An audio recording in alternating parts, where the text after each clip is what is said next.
All right. We're in. Hello. Hello.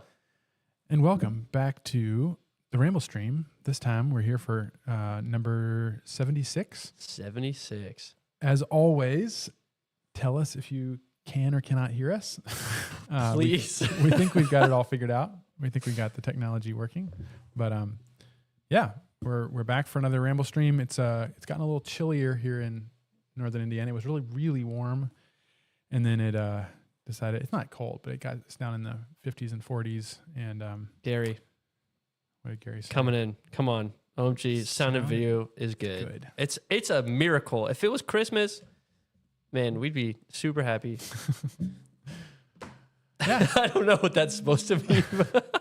Yeah, we got a good program. We're going to be talking about tools, tool rolls, tool kits. I don't know how many we're going to get through here, but I got a lot of toolkits to kind of walk through different kinds of things you might want to bring along on a motorcycle trip, or maybe any trip, or maybe just to have at all times. Yes. I think all of those are likely. Yeah. And okay. It's okay to have too many tools and rolls to put them in. It's good to be prepared. It's good to be prepared. That's the my inner Boy Scout talking. Be prepared. You got to be prepared. Yeah. So we're gonna get started. Look at a couple of comments here. I already saw early back at the top of the comments some good questions that we can return to. Like yes, Innate ARB says, do you swap your toolkit from bike to bike when you ride? That's a great question, we will get to. Do you use the tools that do you use your toolkit, or do you use your workbench tools to do maintenance on your bike? I have a stance on that I personally don't follow, but I'm very opinionated about it for some reason. Great. It makes a lot of sense. Nothing like being a hypocrite. But we could talk about that a little later. Yeah. Scott Spence says, I just ordered the compact toolkit. Perfect for rambling. Very good. We're going to be talking about the compact toolkit, which is this little guy right here in a bit. That'll be our thing that we talk about. And then the ramble will just be kind of branching out and talking more about toolkits and great how we use them, at least around here. Yeah. Tom Lawthorpe, what's up? Good evening from Burlington, Wisconsin. Lathrop. Yep. Lathrop.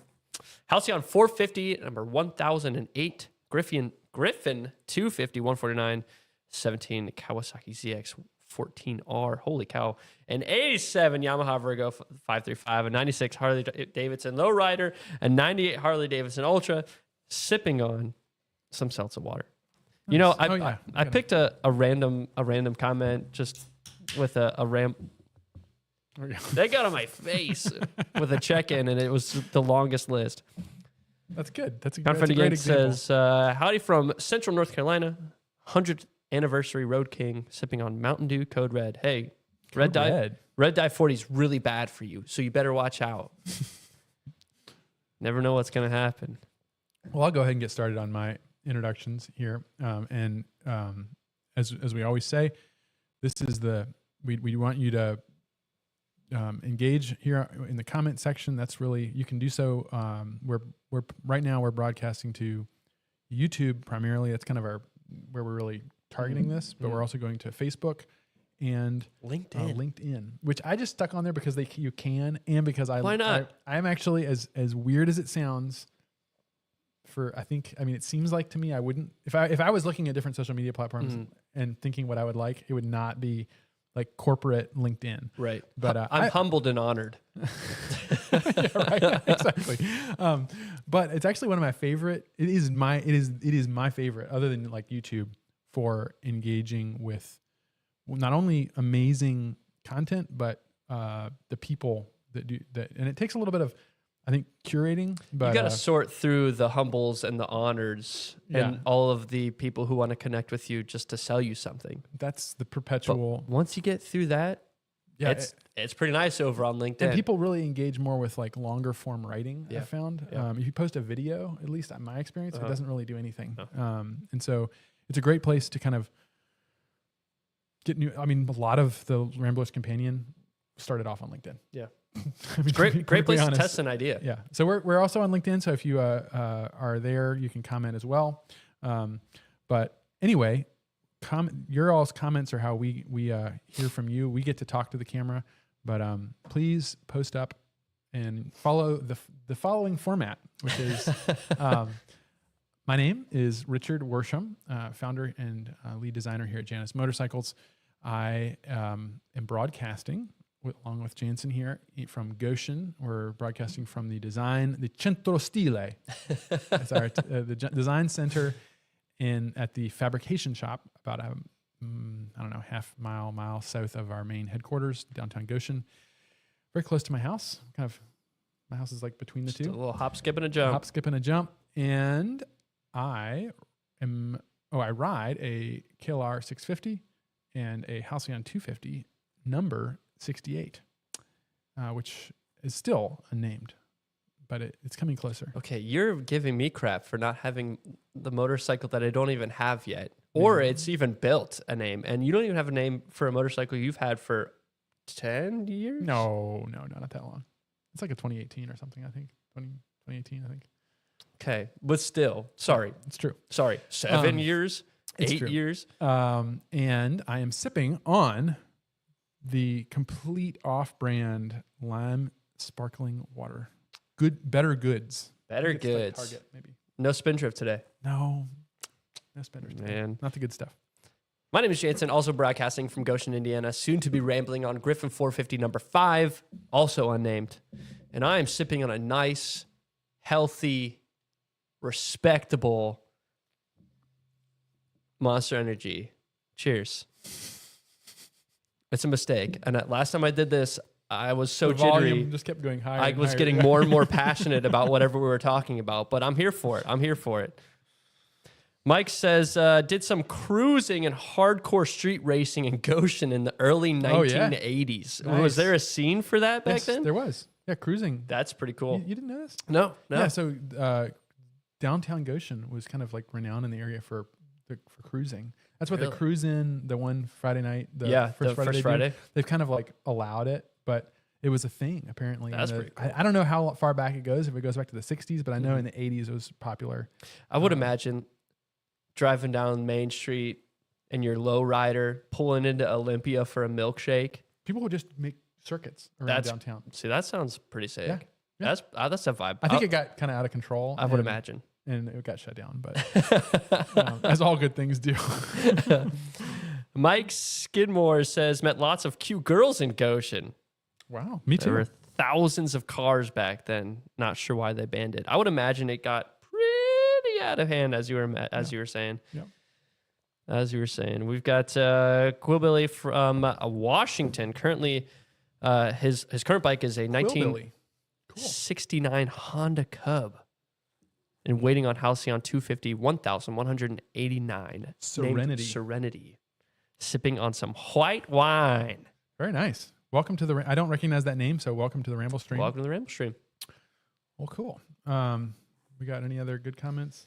Yeah, we've got Drake B, who made it. Hello from Indianapolis, 1982 CB 900F, sipping on some Dr. Pepper. Drake, I feel like every time I see your name, you are sipping on Dr. Pepper, and I respect it. I haven't seen the infamous Orange Crush in the comments lately.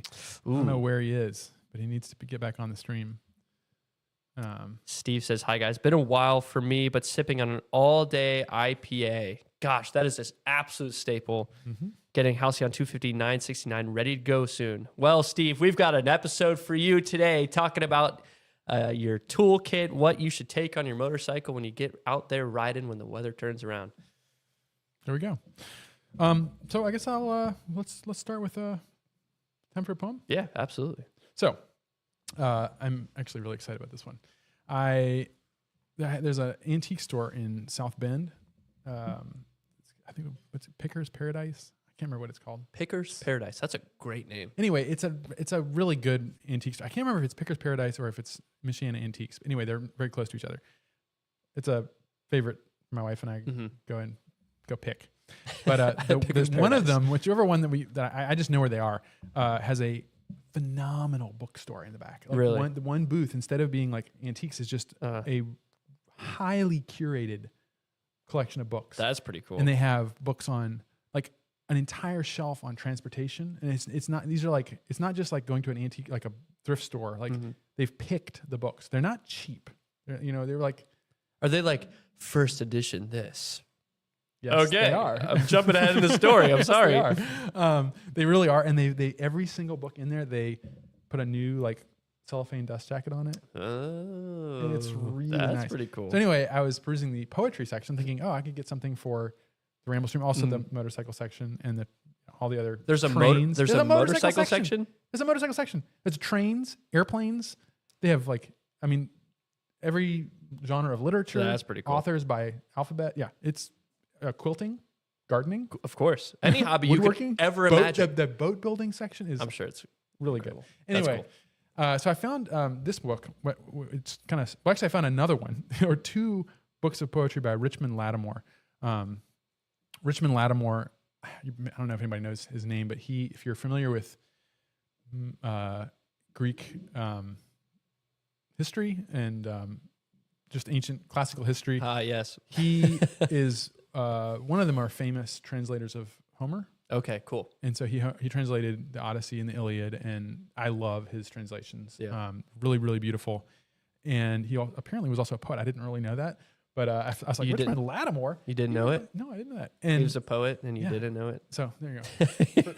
first edition. That's pretty cool. So this is a first edition. It's called Sestina for a Far Off Summer, and it is just absolutely gorgeous. I don't know if we can. Do we want to? What? Do we want to try? Try the. Hey, we're gonna try something We're real gonna try our quick. second camera here.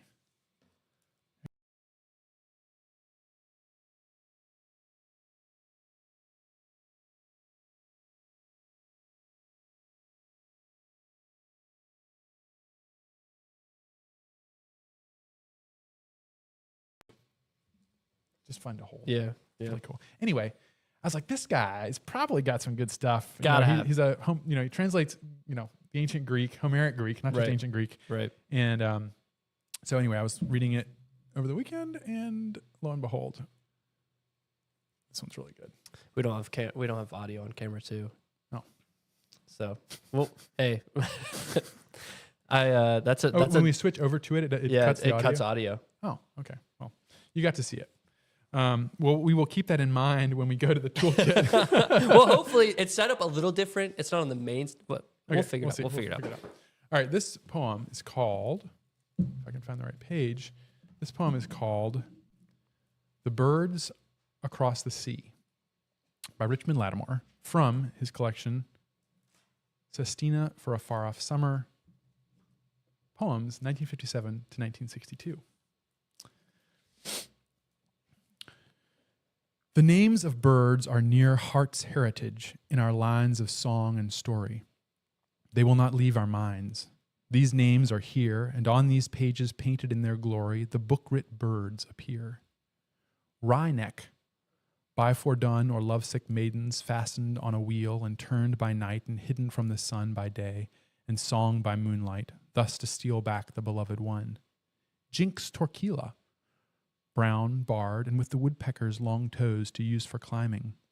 He's Ixion, the ill-starred, who rides his jinx wheel by the hand of Zeus for love, flung far and hard. Bustard, once annoyed by Xenophon's men on the Euphrates plain, who ran with feet uplifted and employed his wings like sails, and was not seen again. Alone upon the void, the black imperial eagle uses one head, yet once we knew prerogatives of the armorial, and on a Habsburg blazon he wore two. Grandeur for him was all. Lapwing, that Benedict's Beatrice ran like. White stork, long of life and leg, who nests among the chimney sticks and stones, and flies the baby to the wife in spite of all our tricks. Skylark, whose simple song stirred Shelley into several thousand words, though Huxley's D.H. Lawrence thought it wrong to switch him from the company of real birds into the angelic throng that poet was so prone to find himself projected in. There are a few who see in birds the overtone of unseen presences moving from afar, not just the bird alone, for instance, Wordsworth, who from birds in general saw intimations of immortality for himself and knew only some transcendental implications within the name cuckoo. Field fare, once greedily dined on by Cleopatra. That's from Shaw. Nightjar, beloved of John Galsworthy, looking most like a drowsy pile of straw, or whippoorwill to me. From Thracian fairy tale, King Hoopo, helmet-crested, striped of wing, swallow, not here of Barnes, with her a pale brown sister bird condemned to grieve and sing, the fabulous nightingale from prehistoric haze of myth, who bubbles still her tale of wrong, the bright and bloody thread caught in a maze of moonlight words, woods, and legendary song to haunt us all our days.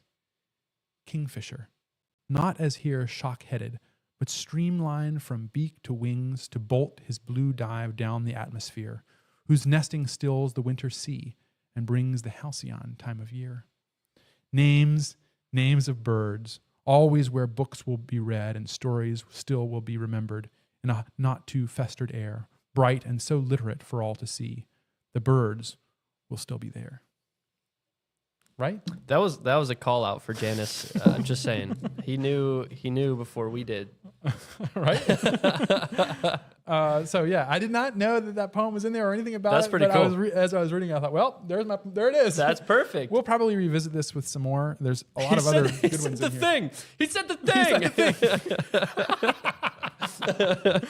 Well done. Perfect. Well done. Oh, great. All right, now we're going to transition now into builds of the week, brought to you by our very own Mitch McLean, the salesman himself. This is Thomas's Halcyon 450. It's number 353, and I don't know where it's going, but it's going somewhere. And okay, so we got a lot to go off here. It's a 450 Halcyon. 450. Yep, got it. All right. Black frame. All right, still the same.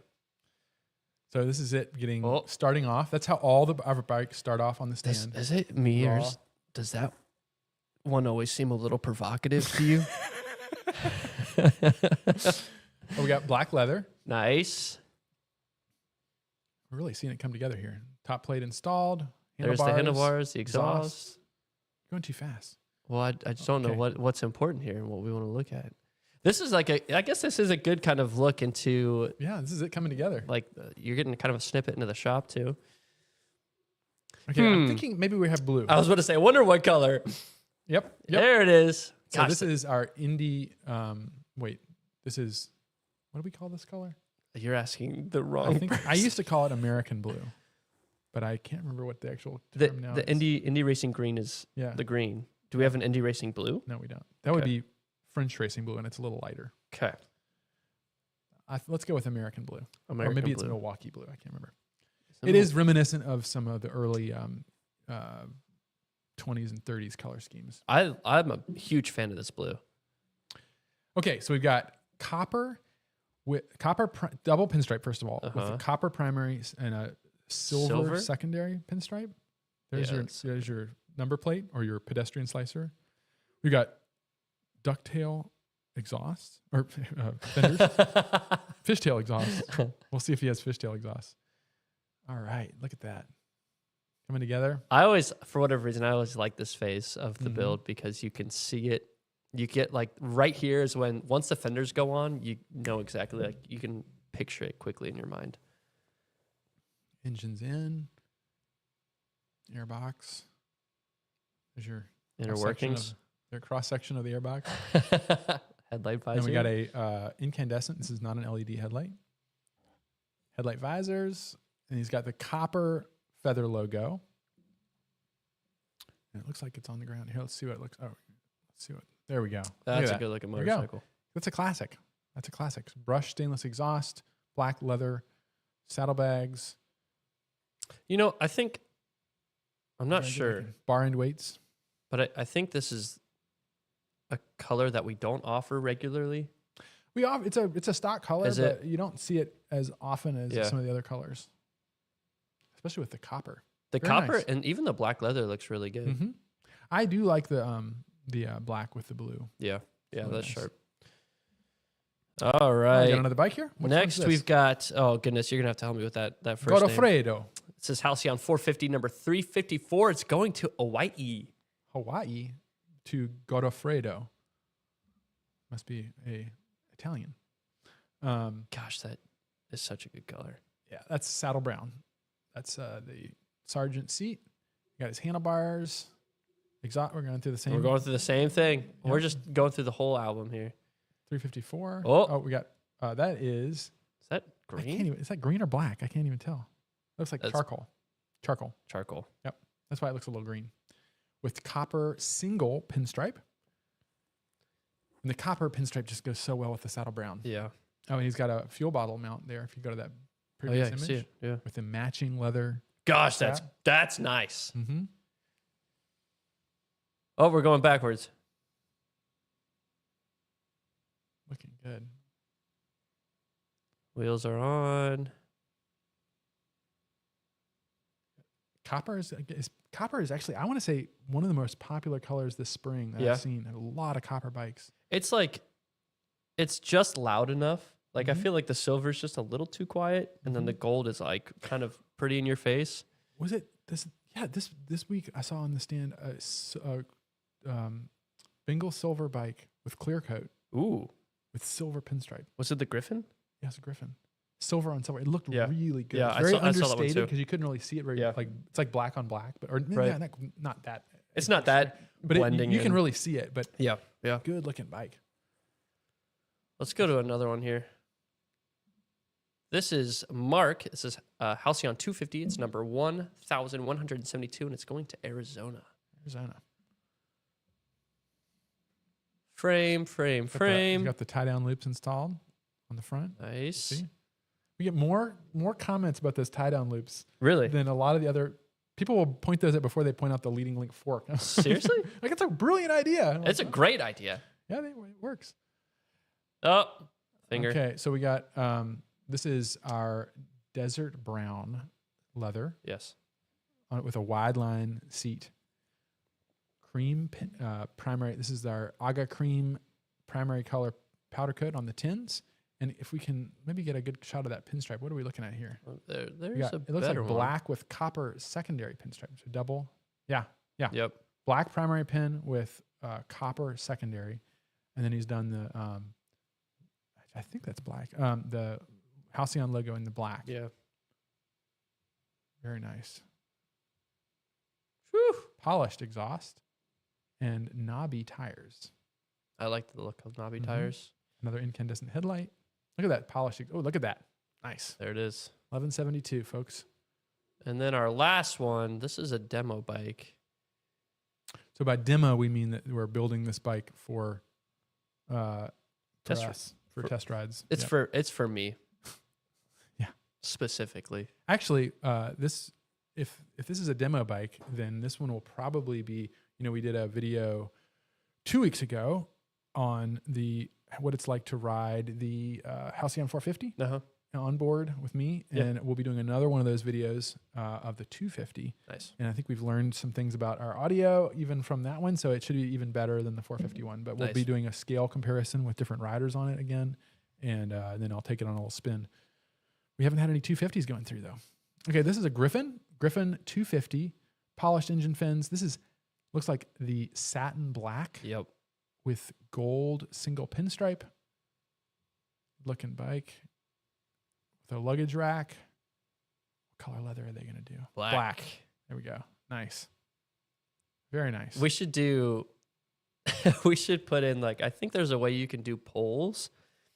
So for each build, we should put a poll up hey, what color is the leather going to be on this bike? And you as it Hot or goes, not? No. that could be kind of cool. I think that was the last picture here. This one's almost done, I think. That one's coming together on the stand. Wonderful. That's a great looking bike. I love that satin black. I think it's super sharp. It does look really good. And we've got as I think last year we launched it with a single stage, so it's a lot less expensive. We used to Nice. have to be a 2-stage process, and it made it more costly to get Yeah. the satin finish. Yeah. But now you can do it. It's not as expensive to upgrade. Yeah, this is a sharp looking color. I like I love when people do the satin black with the black pinstripe, because then just the contrast alone of the sheen Mm-hmm. lets you see it. Woo! That's nice. Looking good. All right. Well, let's move on to the feature product of the evening. We are actually going to be this time around, it's not just a product that or a thing that we. Uh-huh. This is a one that we're selling. This is a for sale. This is for sale. We just launched it on the website and on our email list this afternoon. And this is the object right here. So maybe while I'm doing this, you can figure out how we can not lose audio. Well, let me just see if. Let's try it out. Let me just see if this works. Tell us if. Can you guys hear us still? Can you hear us? Can you hear us? You should be able to. In theory. Come on, Gary. Confetti Ink says, "What's the name of the color?" What are we talking about? Oh, Kelly Crispin's on. There we go. There's our orange crush. They've got us. They've got audio. They've got it. Okay. Well, great. So, as some of you know, we brought onto the team at the end of last year Scott Ferguson, who he's our global supply chain director is his title. And Scott comes with, he's been in the motorcycle industry for decades. He worked with Eric Buell not from the very start of Buell Motorcycles, but very early on in I think like 99, and all the way through to when Buell closed down, doing supply chain for them. Yeah. And he worked with Kuryakin, he's worked with Livewire, he's worked with Milwaukee Tools. Yeah, that's cool. Just a long list of American brands. Most of them in the power sports and motorcycle industry, and he has many connections. Perfect. Which is wonderful. And one of the connections is this company called Cruz Tool, CRUZ Tools. And they are a fantastic American company that makes a variety of toolkits mostly for motorcycles, although I think they've branched into they have a sister company that does bicycle toolkits. I mean, they make toolkits for some of them are stock toolkits that go with, like, I think Buell, Indian, as well as aftermarket toolkits that are branded for those companies. Right. So this is a small, this is called their compact toolkit. And as you can see, look at this. It's tiny. It's about 8 inches long. That's compact. It is compact. And this is something that we've really felt like would be a great addition to our offering for owners, because it's so handy that you can just pop this in a saddlebag. You could practically put it in your pocket. I wouldn't do that, but it's just kind of heavy. But we're going to walk through some of the things that are in this. And I wanted to just talk a little bit about the role of this toolkit kind of in your lineup. This would be a toolkit that I would take on a day ride. Okay. So this would be something that if you wanted to leave the house and feel like you were ready for, like I say in the Rambler's Companion, short rambles, where if you absolutely had to, you could call somebody to come, come get you. Maybe you're not bringing extra inner tubes, tire irons, right, all that kind of stuff. But you want to be able to handle just about anything else. So if bolts come loose, you need a basic maintenance. Your helmet. This is something that happens to me. Something your helmet, bolts come undone or something. You need something or your some clutch lever loosens up. Right. Just for like little things here or there. Yep. It's not going to save you if you have a flat tire on the side of the road, though. Unfortunately. Yeah. Exactly. So we're gonna lay it all the tools in here, and so the tools that Cruz Tool has sourced for this, they've been working with these suppliers for many years. And they are they're not all U.S. made tools. They're from all over the world. However, some of them are U.S. made, but they are tools that they have a lot of experience with, the suppliers, and they stand behind with a lifetime warranty. So, and when Matt, who we spoke to out at AIM Expo, and who designs all their tool rolls, literally said this. He said, you send one in, it doesn't matter what happened to that tool, you get a replacement. That's nice. I dropped this in my garbage disposal. You get a tool. Exactly. So pardon the noise here. We're just going to dump this out. I unfortunately can't zoom in. Yeah, however, we're working on it. But at some point we'll be able to, we want to have a overhead top camera. down. Yeah. But I'll just walk through these tools real quick with you all. We have all the basics, and they're pretty well thought out. I designed our tool roll, the big canvas tool roll, and I tried to make it everything that you'd need for it's a little bit more comprehensive. Yeah. Yeah. But I wasn't able to find this level, this kind of tool that works this well. This, kind of a lot of tools in a little I was bag, about right? to say, you know, like a clown car. He did say, he goes, it might take some work for everybody to make sure they fit these back in there. So there's a way you put them back in. Oh, there's a system. Basic system. Yeah. You There's have a to, ton a lot of of them have to tools go in here. In this tube. okay. So let's just start with Kelly agrees. That's a lot of tools for a little bag. Yeah. So let's just start off walking you through this. We've got all of your regular spanners. Now, if you're a real tool nerd, you may not like a double-ended spanner for your main tool. I like a box wrench on one end and a open end on the other. But if you want to pack them into a small, a case this size, compact toolkit, this is and that you can just throw in your. You could practically put this under your seat or something like that. These are perfect. So you've got everything from 10 millimeter up to 17. So 10, 12, 13, 14, 15, and 17, which are all your basics. And then we have sockets here ranging from 8, 10, we got 8, 10, 12, and 13. But this is actually cracking me up. There's so many tools in there. And let me see if I can remember. It's a 4 and 5, I think. Yeah, 4 and 5 Allen, which will get most of your things on your bike, and a really small Allen key. I'm not sure. For your helmet. Like it's a 2.5 or something like that for smaller things. And then to operate the sockets, we have not a ratchet, which this is a T-handle. Interesting. Which is actually, in a lot of cases, faster and certainly more compact and lighter.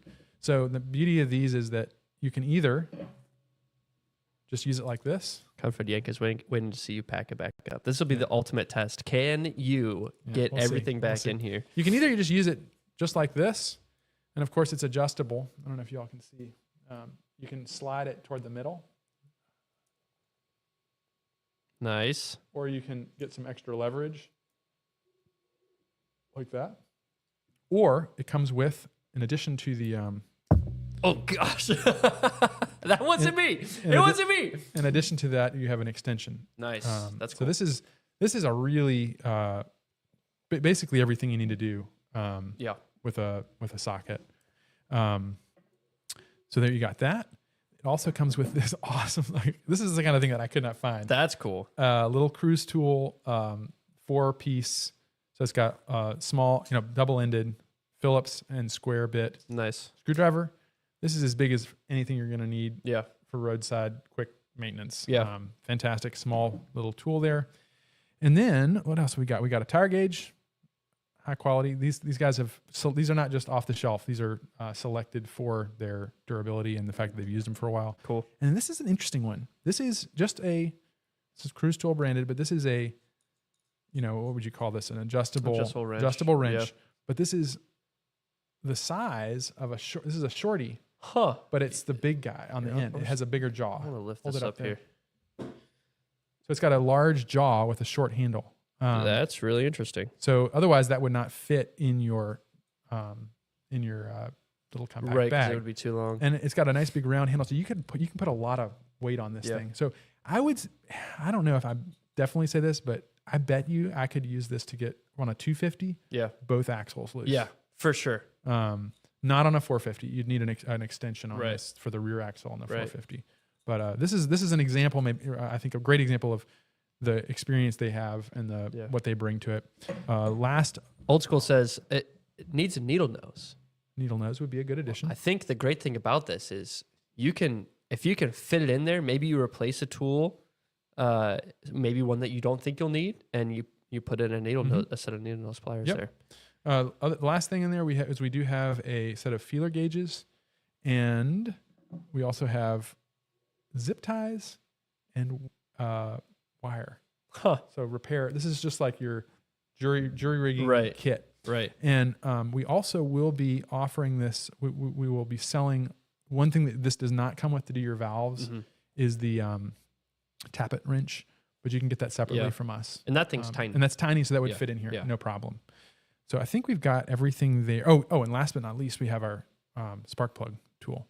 Nice. So this is a spark plug tool from them that will fit your 450. The 450 is a little tricky because it's deep down in the front of the cylinder head. Right. And of course that's operated. You can either operate it like this, with the long end of the handle, or you can actually get extra leverage off the side of that like that. Cool. Okay, so now we're Uncle going to see. Voodoo says that my left saddlebag is virtually dedicated to tools and spares. And so we'll talk a little bit about like Oh boy, why you might want to load it up like that. do we have tons of tools to show you guys today? We're going to run out of time. Yeah, we'll run out of time. Don't worry. I'll see if I can put it all back together again now. This is the true test. Now, so you're putting a lot of the tools. I'm putting as much as I can back into the spark plug. Gary asks, can you use the spark plug wrench to extend the adjustable wrench Well, it's a good question. for some extra leverage? I don't think it's going to fit, but you know what? We're going to try it. I think that's and a see. great question. Let's try it out and see. Confined Yank says, Nope, I do doesn't want... work. No? No. Man. They one of the things that we're working with them is to supply us with axle wrenches, Oh, yeah. and their axle wrenches are about this long, but they come with a sleeve. What's this? No MIG welder? Their axle wrenches do come with a extendable. Oh, cool. What do you call it? Like that. Advantage. Yeah. On the Well, end of it. can you do the classic, just for more leverage? You know how they... I don't think that's going to work. No, that's not. No. Well, it might. Maybe.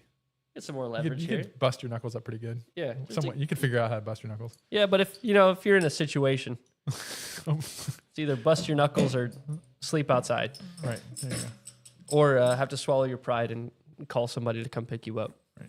Okay, so I think I got everything I can in there. Put that in first. Confined Yank says doesn't even have jacks, doesn't even cover the basics. Doesn't even cover the basics. Referee Moto asks suggestions on where to place it if you don't have saddlebags. That's a good question. We have some ideas of where we might sell a little holder for it.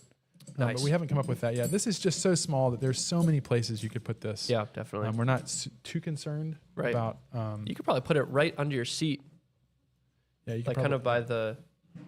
If you have a 450 by your. There you go. That wasn't actually that springs. hard. So that went together quite easily. And you could probably experiment with different ways of putting it together. But Yeah. I think the real trick is getting as much as you can in that spark plug tool. Definitely. But this is the Cruz Tool Janus Motorcycles Compact Toolkit available as of today on our website. We're taking pre-orders. These will be shipping to you. I think it's the beginning. I want to say beginning or end of May. It's next month. They'll be shipping out. It's about a 5-week lead time. Okay. And we have them on order. Cool. So place your orders. These are very affordably priced, I believe. Oh my goodness. So I think we're doing like 75 on these. Gosh. $75 for this. And these are great tools, lifetime warranty. That's going to be the pre-order. I think we'll raise the price like $10 after the initial It's pre-order. free replacement, no questions asked of each Mm-hmm. tool, right? Yep. And this is a great American company. Matt designs all these they're up in I think they're in Seattle. Cool. Right up the street from Filson. So it's kind of like the Duluth Pack. Like they're right down the street from Right. Aerostitch. Like they're centers of this kind of craft. Right, definitely. Yeah. Larry asks, what's the bag material? The bag material looks like a wax canvas. We picked this color because it really kind of matches our aesthetic, but this is a Cordura, heavy duty Cordura nylon material. Very durable. Got a little hanger on the end. Nice. Nice little toolkit. Yeah. So I am going to be experimenting with it and taking it on some rides, and looking forward to using these more. Yeah, that's super cool. I didn't realize there was going to be that many tools in many it. tools in yeah. there. So we're excited about that. We're into the comments section, and I'm now realizing that my phone is being used as the secondary camera. I've got screenshots though of all the comments that I wanted to use. Good. I have some too. Okay, great. Real quick, Kelly is asking, is that tool the tool bag on our website? Go to our website. It's under shop, and then under maintenance, this sub tab maintenance, and it's on the second page. They're kind of hard to navigate, but you'll find it there. It's called Compact Toolkit. Cool. We might put in a word, see if we can get it featured somewhere closer. Maybe. Yeah, Maybe. that'd be good. Who knows? Maybe if I can remember after this, we'll put a link to it under the video. Yeah, we can definitely do that for sure. Right after the video, we'll put that up there. I'm just gonna make a note of it now. Okay, that's always a good idea. While you read comments. Okay, I printed this off with their screenshots and they're tiny, so you're gonna have to forgive my. You need your readers. I need my readers. Oh, we were talking about. This is from the video on the 450. The virtual test ride that I did, and I was talking about the high beam switch. And he says, I prefer Semtech. He's a Ramble streamer. If you're on here, how's it going? He says, I prefer the term semi-automatic high beam trigger switch. Thank you very much. Great video, guys. See y'all on the Ramble stream. That's and funny. I said, or as the Italians call it, the Lavati switch. And they have Italians will have the Lavati switch, which means move yourself. Really? Get it. Get out of the way. And if you go in Europe, you will actually, they really use these passing. Like we actually don't use the high beams like that as much. It's more kind of considered rude here in the States. But I think it's just communicating. Like it's communicating. You're sitting in the left lane. Yeah. You need to move. Right. I mean, they'll do that. They just it's not considered insulting at all. It's just like, get out of the way. It's either that or beeping your horn. Lavati. Move yourself. Move. It's already on back order. We're going back to the toolkit real quick. Yeah. It's already on back order, correct? But they can still purchase and be. This is they just opened the pre-order. Pre-order, so you'll get it when it ships in May. You get $10 off if you buy now. Mm-hmm. Cool. Yep. Cool. Just want to make sure that's I clear. can find another good one. Some of these are kind of mean. I like the mean ones. Oh, here's a good one. This is not just. I love the aesthetic. Actually, it's the aesthetic with an E. My favorite spelling. The aesthetic, but for CCs and the price, period. I can't ever justify purchasing one. Period. You know, he likes the aesthetic though. He likes the aesthetic. All that matters. I just thought that was a classic comment. There are so many people that it's basing it off of CCs. He's like, the value is how big the engine is. Strictly. Yep. Hey, I really like how this looks. I really want it, but it's not powerful enough for me, man. Yeah. I've never ridden one, and I don't know how they feel. It doesn't equate to the price. That's what I'm saying. Right. It's crazy. Let's see if I can find another good one. Oh, Uncle Voodoo's in. This is a comment from Uncle Voodoo. Let me find the one that. Oh, he says the real world comparison to make is actually the Janus 250 vs the Vespa 150. And this is a comment. This is something I've always wondered about because people talk about pricing, and he has a really good point. He says, if a Vespa 150 scooter is not enough bike for you, do not buy a Janus 250. If you are looking for a small machine like a Vespa, however, then the Janus 250 is a spectacular choice. It only costs $500 more than a Vespa 150. Wow. And has one more inconsequential horsepower. But the build quality and the maintenance ease are through the roof. Yeah. That's a positive one. I broke my own rule. I'm making a positive. Yeah. I think that was great. That's an interesting comparison. Here's a good one. It's a Chinese motor experience that costs $12,000, base price, no options, to get at the door. I'll pass and buy 3 or 4 affordable classic bikes for that. Hey man, go for it. Like that's my confusion when I'm going through these. No one's forcing you to buy this thing. We make beautiful motorcycles and we think they're cool. Maybe they think they're on the Ramblestream and they need to, they need to have a comment. They just got to talk about it. It cracks me up. I love it. I'm glad people, I said this last week, I'm glad people feel free to share their opinion, even if it's wrong. You know, I maybe should have waited until you took your drink. Did you have any comments? They're all on my, let me see if I might be able to pull them up here.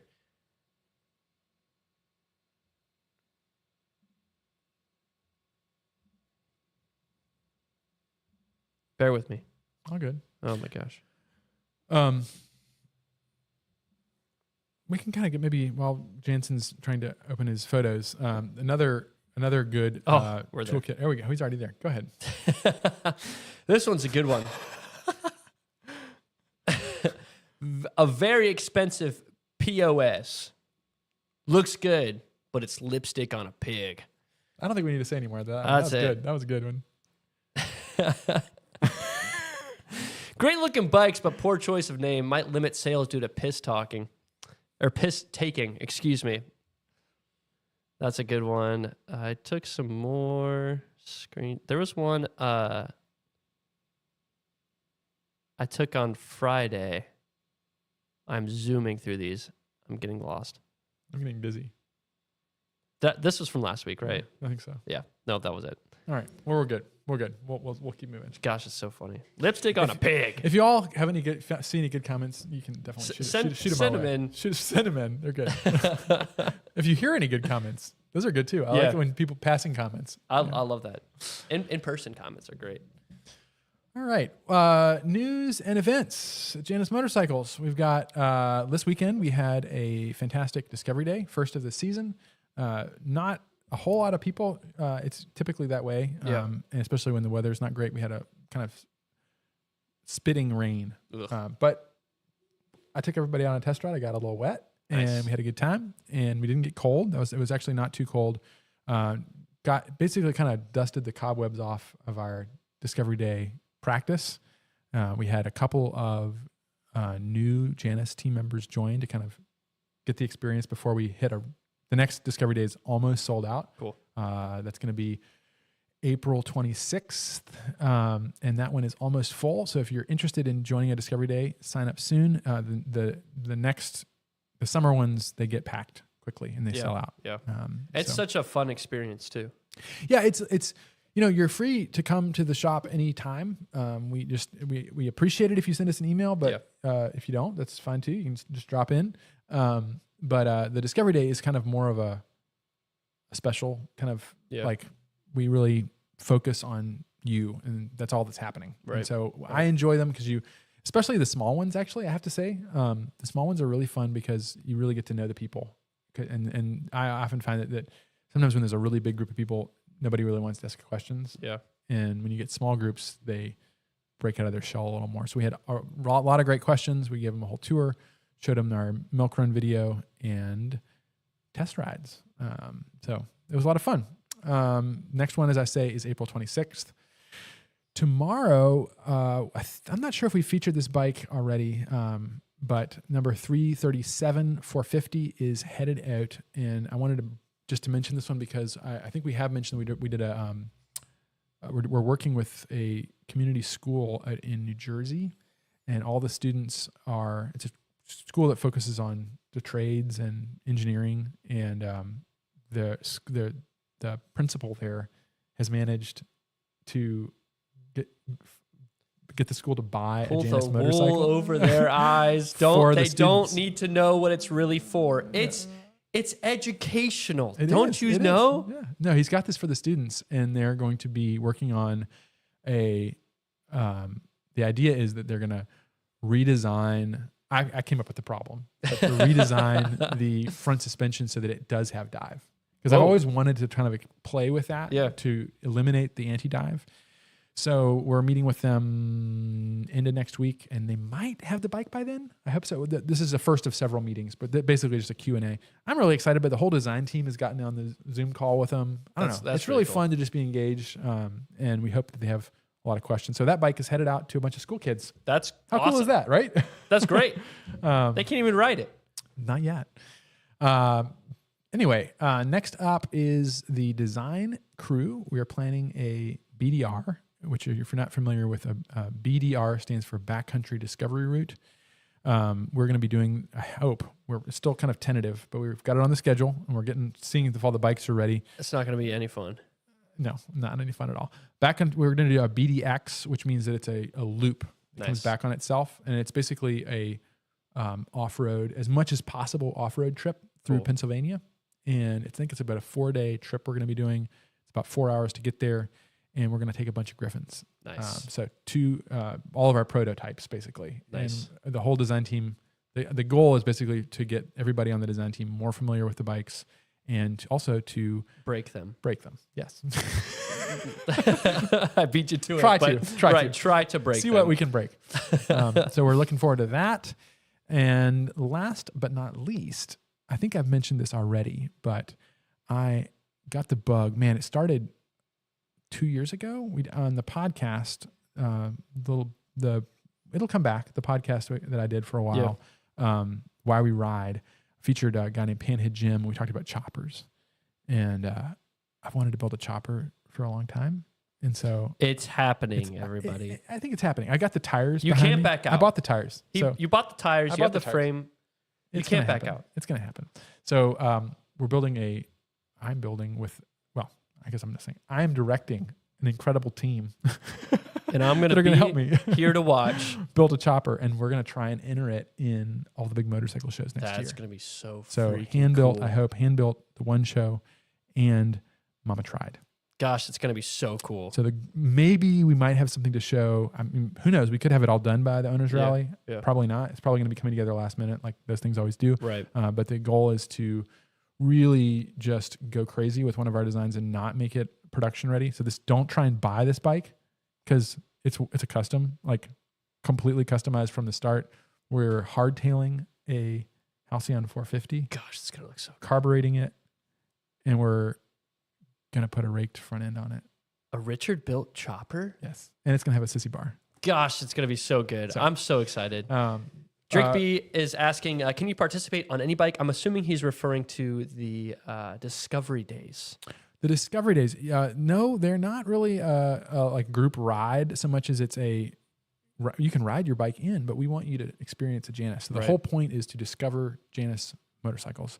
And one of the things that our goal really is to do is to, and I think this is kind of universal. I mean, we only had a couple of people this weekend, but they reiterated the same. I knew they were going to say it. Yeah. Man, these are so much bigger in person. Yeah, man.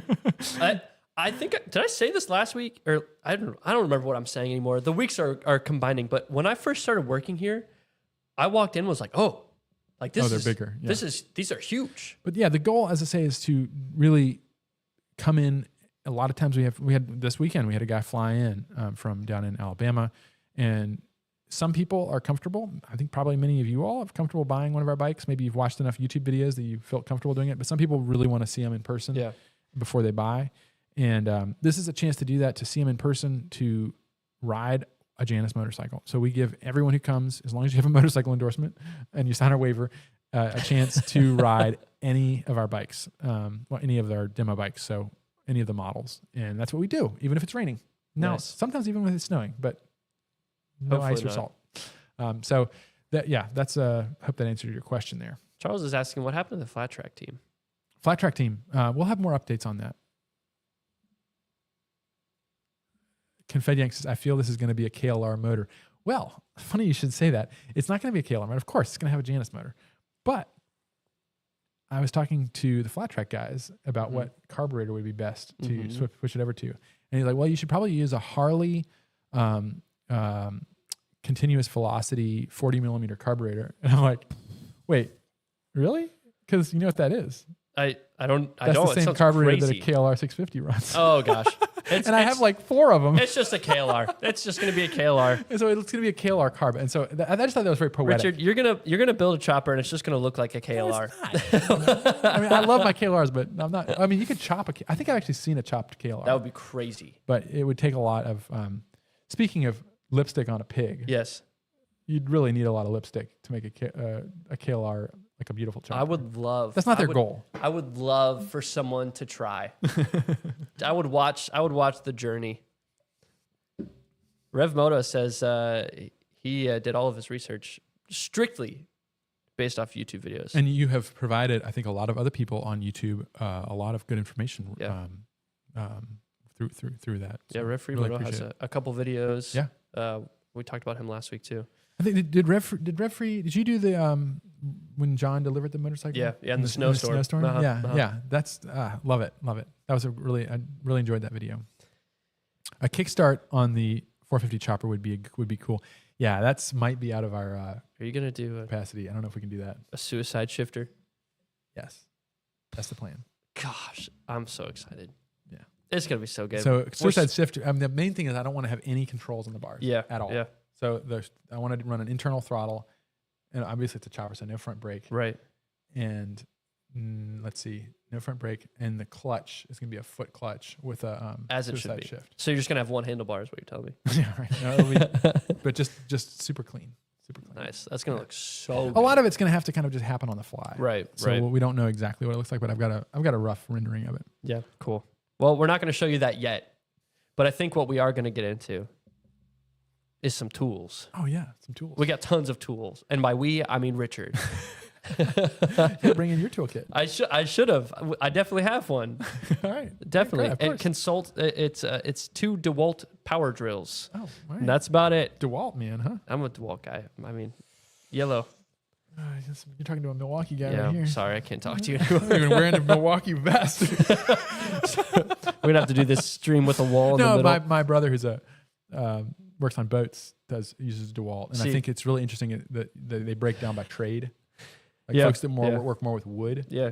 it just seems like they use more DeWalts. Yeah. And people that work more with like electricians, plumbers, Klein and or Klein, but also Klein power tools. Come on. I mean, they make some really cool tools. I will say. Yeah, like I like their hand tools. Yeah.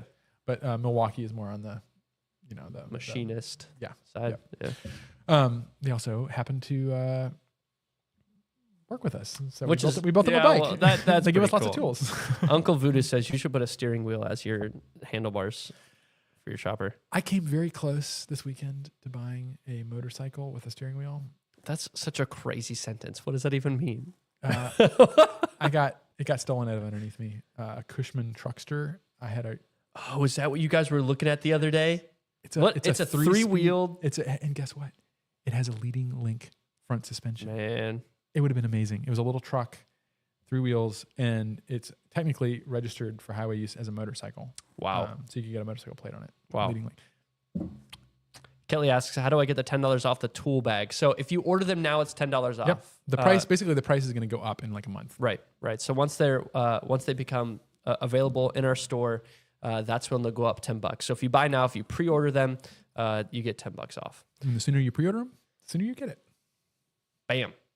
Let's look at some of your tools, Richard. Okay. I'm excited So to let's just see kind some of of these. set the stage here. Okay. Let's set the. Hold on. I'm ready. Okay. So we have different kinds of riding, right? Mm-hmm. You have your day trip, which probably accounts for, to be honest, I like to ride a lot, but 90% of your riding or more is going to be 20 miles. Some people ride, obviously there are outliers, but most of your riding, if you're riding on a daily basis, is not long trips. And you might even be, a good comment. Well, Larry said I had a 3-wheeled riding mower and it almost killed me. Those things are 3-wheeled machines are scary. The ones that really kill you are the ones that have the old Graveleys, and they had skis on the front. That's insane. And those things are death traps. Yeah, that's insane. Anyway, Sorry. Where was I? Oh yeah. So a lot of close to home. Sometimes those trips, like if I'm riding to the shop and back, I don't even have a tool roll. Who needs it? You might just have your pocket knife. And even if something happens, you can walk home. Right. But let's say you're going down the road and 20-mile ride. You may not want to pack all your tools. Something like this is a really good option. Or even, further afield than that. This is a great day trip toolkit. The way I talk about it in the Rambler's Companion is if it's something that you really wouldn't feel bad asking your wife or your friend to come pick you up. Yeah. That's a date. That's that kind of trip. Even maybe more compact. This is actually another Cruz Tool product that I'm trying out. This is called the Outbacker. And this is the metric version. And just like the other compact toolkit, this thing is insane. You want to hold it up to the... Check this thing out. So it has, not only does it have, can you see this? Sorry. Okay. There we go. It has, let me put this in front of here. How about that? It's like, it basically folds out like a pocket knife, but you have 3 different sizes of Allen keys, metric. You have a Phillips head driver, a flathead, and a socket driver. Whoa. And then inside here, we fold it out, you have a spoke wrench, a 13 and a 14 millimeter wrench, and 3 sockets, 8, 10, and is it 13? I think it should be 13, 18 and 13. Man, this is a pretty... That's crazy. Right? My Pretty only amazing. thing with that, Yeah. I would never be able to pull out the right thing. Well, you I know kinda that, have to- like, you if I kinda have to like, it doesn't matter. This is one of those things like when you're on the side of the road, you're like, oh, thank God, I've at least Right. got it. You No, pull it out. that's really cool. So this would be like on the extreme end of minimalism, right? Yeah. Then let's say you want to go on a longer trip, and this is an example of our canvas, our Janus tool roll that I designed. I think this was last year. So this is a more comprehensive toolkit. And if I was going, well, this is a pretty good toolkit, honestly. This one would take you most places. But this is, like I said before, if you want to really the full thing, you got a box wrench on one end and an open end on the other in all your sizes. So everything from 8 up to 17 in an open end and close box wrench. You've got a full size screwdriver with multiple different kinds of bits on there.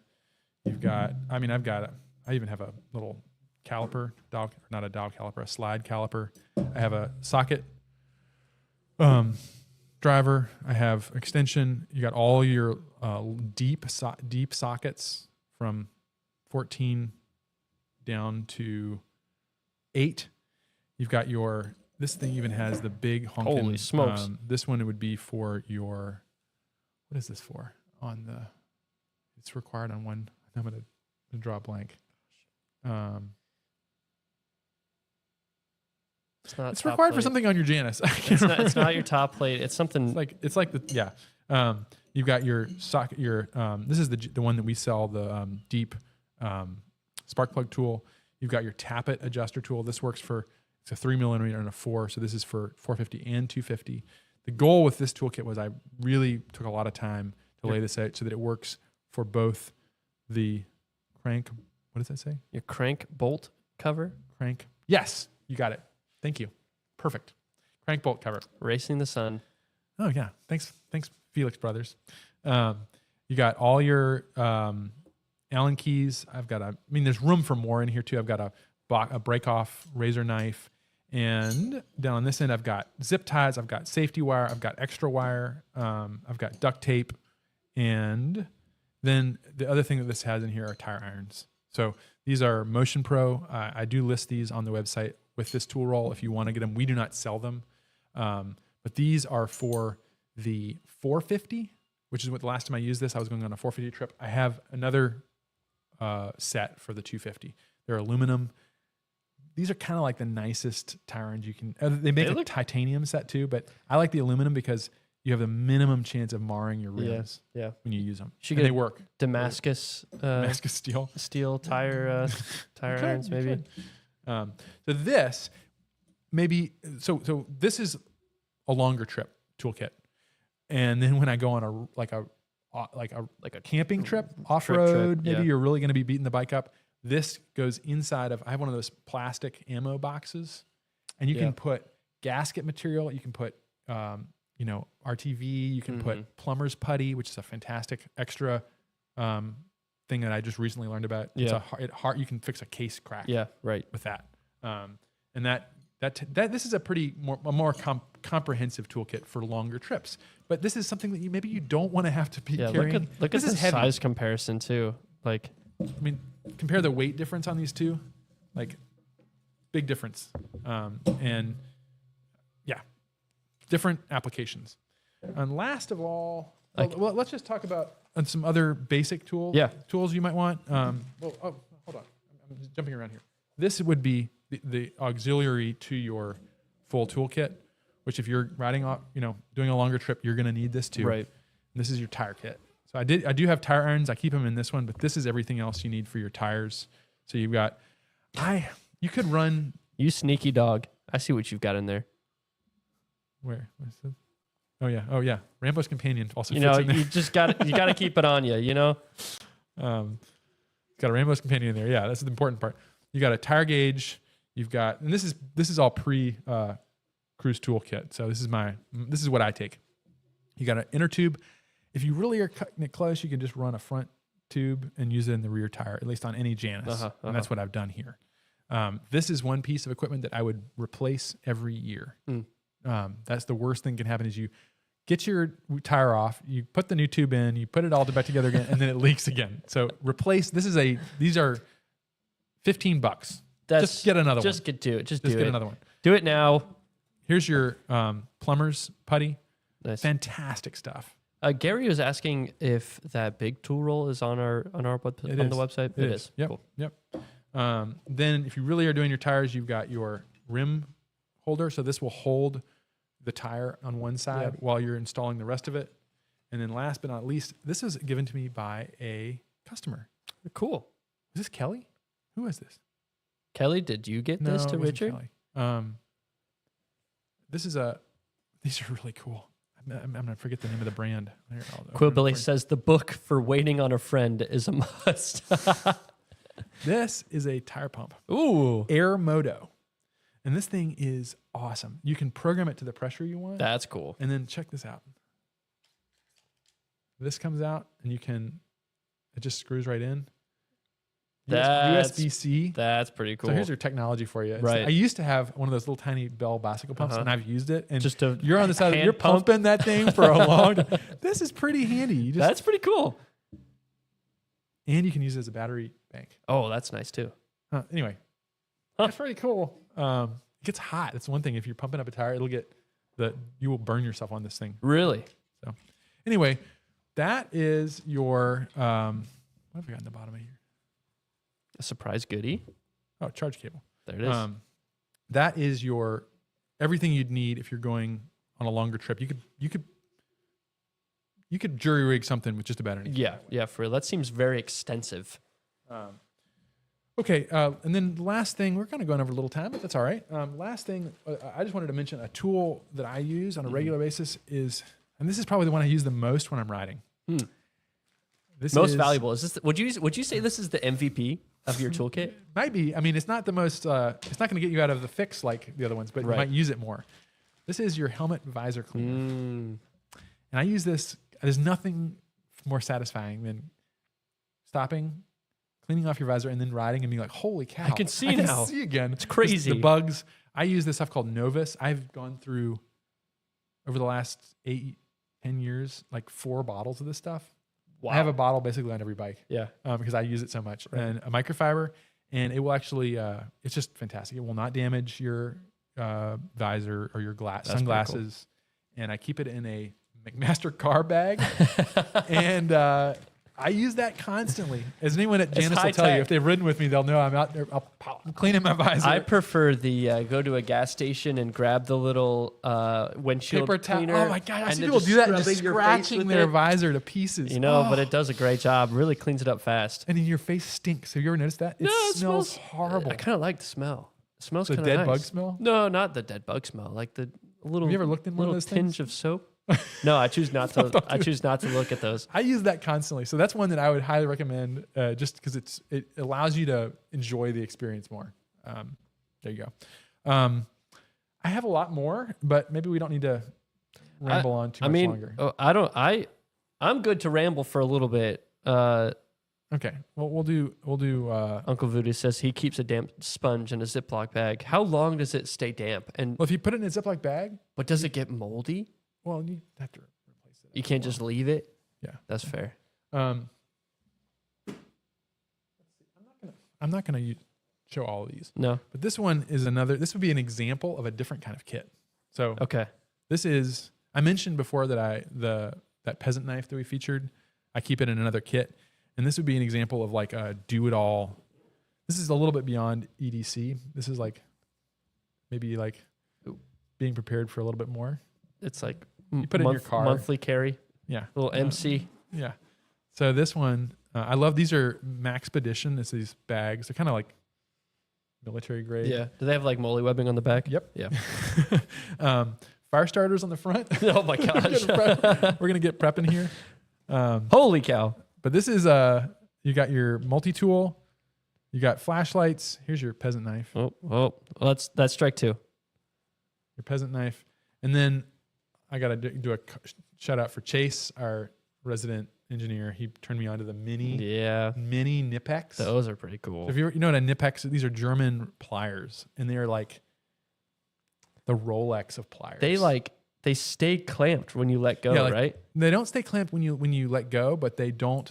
You know how like a channel lock will slip and smash your fingers in between the pliers? These have a button, and it positive locks. That's pretty cool. And the way they're designed, they're tempered steel, so they will not mar bolts. That's pretty cool. And when you when you push on it, if you use it the right direction, Mhm. like if you go this way, you want to go that way, you work against the wrench. Yeah.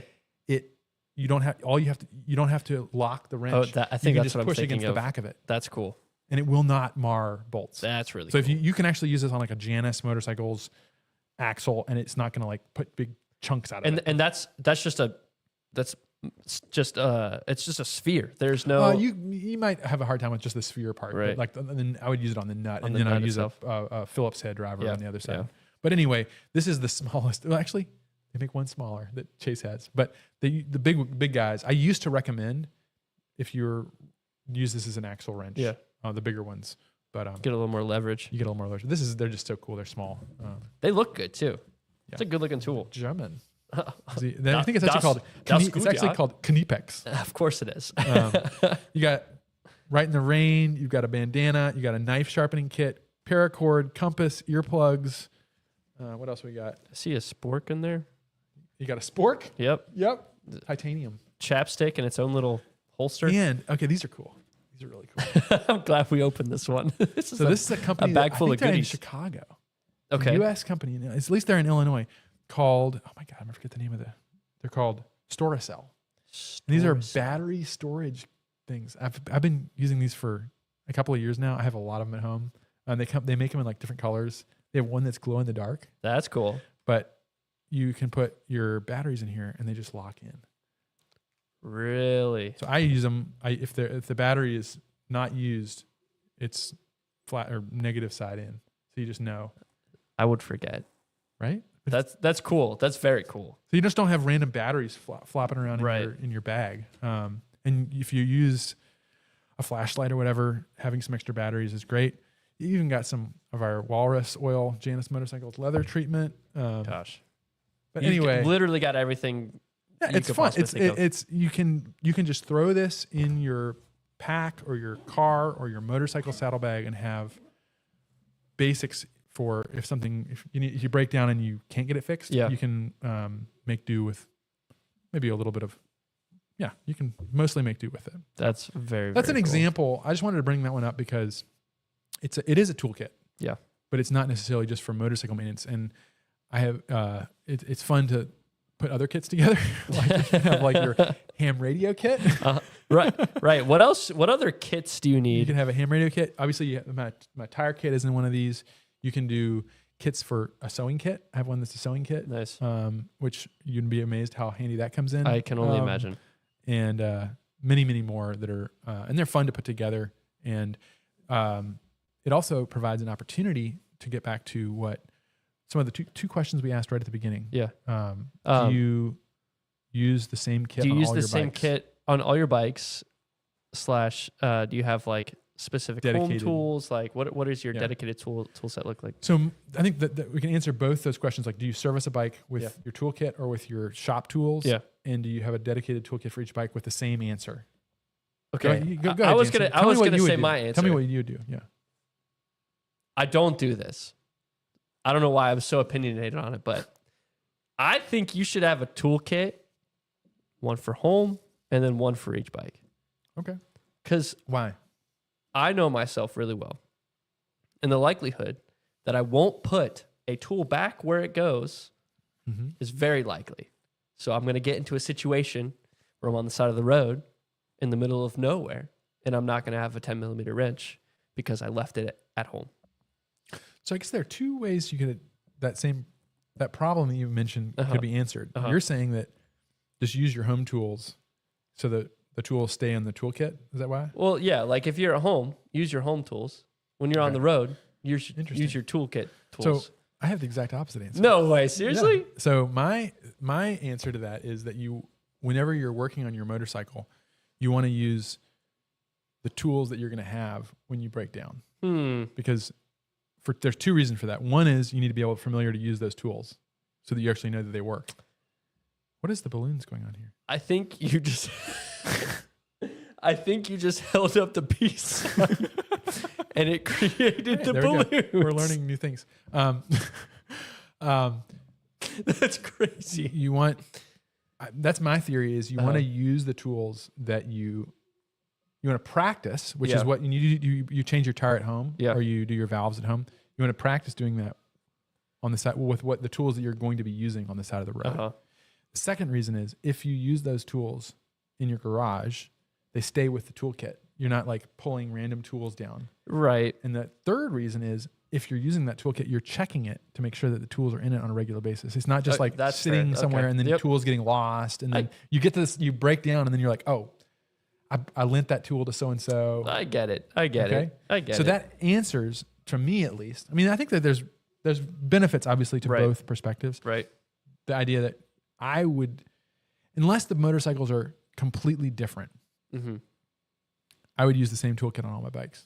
I would forget. See, I'm just a very forgetful person, and I would just leave it with the other bike. I think that there's arguments for each one. Know thyself. Know thyself. But this toolkit, I worked very hard to develop this one to work for both the 450 and the 250. Yeah. Now, if I'm taking this toolkit with a KLR Mm-hmm.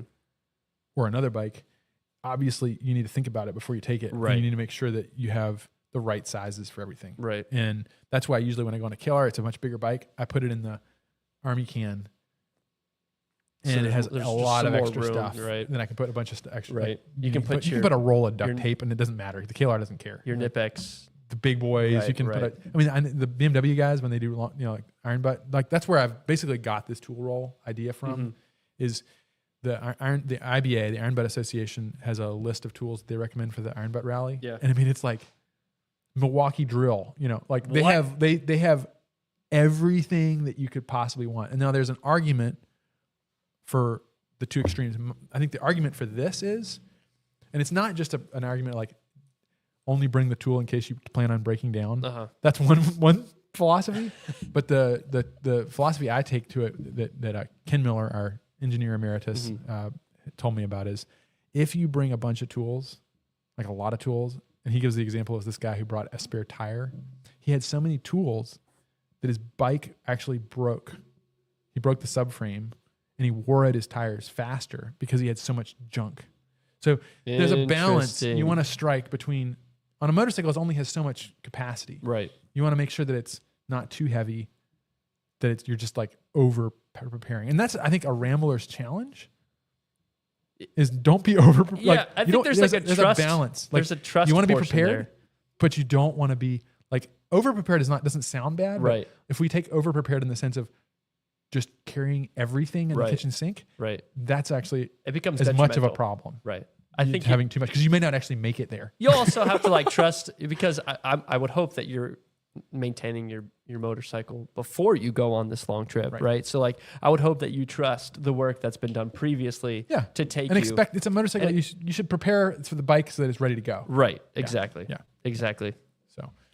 So there's our little ramble, quite a good one there on toolkits. Yes. Toolkits. I'm sure, plenty of them. given the nature of rambling, that we're going to continue talking about toolkits for a very long time. So if you got bored and left, That's okay. We'll return. We'll return to this. So Old School says, Jansen have a topic on spoke tightening. spoke tight. What did he say? Because with mics, you need to check the tightness of your spokes. I have a spoke wrench. They come in different metrics. There is a spoke wrench, and even in this little kit right here.